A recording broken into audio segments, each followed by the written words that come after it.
Okay, so for problem number 6, we want to describe the similarities between the graphs of the parametric equations x is equal to sine squared of t and y is equal to sine t for when t is between pi over 2 and 0, and the difference between that and the same set of equations, so x is sine squared of t, y is equal to sine t, but now when t is between pi over 2 and pi.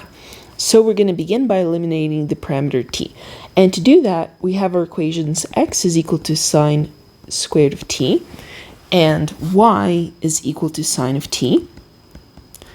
And what we're going to do here is we're going to square the y equation, square both sides. So we have that y squared is equal to sine squared of t. So if x is equal to sine squared of t and sine squared of t is equal to y squared, it therefore means that x is going to be equal to y squared.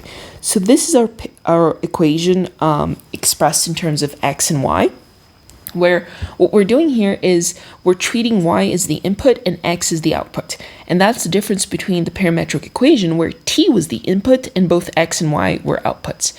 So what we're going to do here is we are going to graph this equation.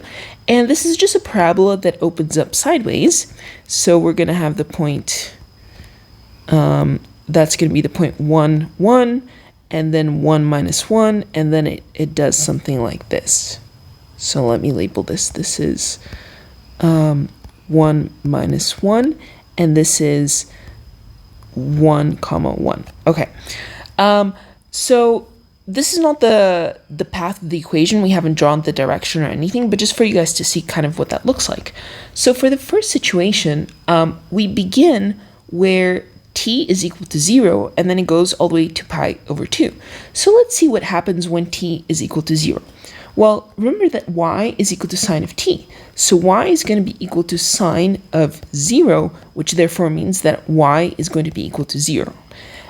So that means that for the first situation, we're going to begin at this point here where y is 0. And then we're at the other end of the boundary when t is pi over 2, y is going to be equal to sine of pi over 2, which is equal to 1. So we're going to begin here at 0 and then go in this direction until y is equal to 1. So that's the first situation, right? The first graph here. And maybe I can highlight this in blue. And now let me do in another color the second situation. So maybe I'll do that in green.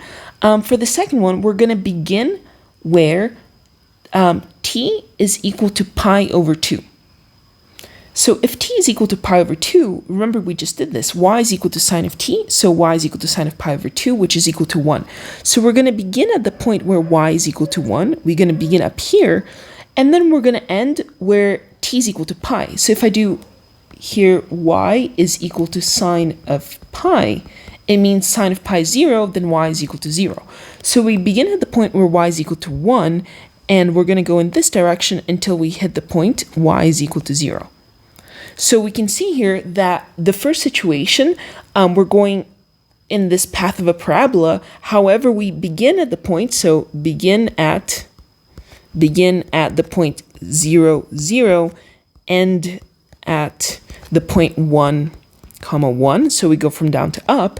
And the second equation here in green, it's the opposite, right? We're still in the parabola, but we begin at the point 1, comma 1, and end at 0, comma 0. So we're just going in the opposite direction back to the origin. But either way, the path that these two equations are going to take are in a parabola. And what's just going to be different is the starting and end point. They're kind of going in opposite directions.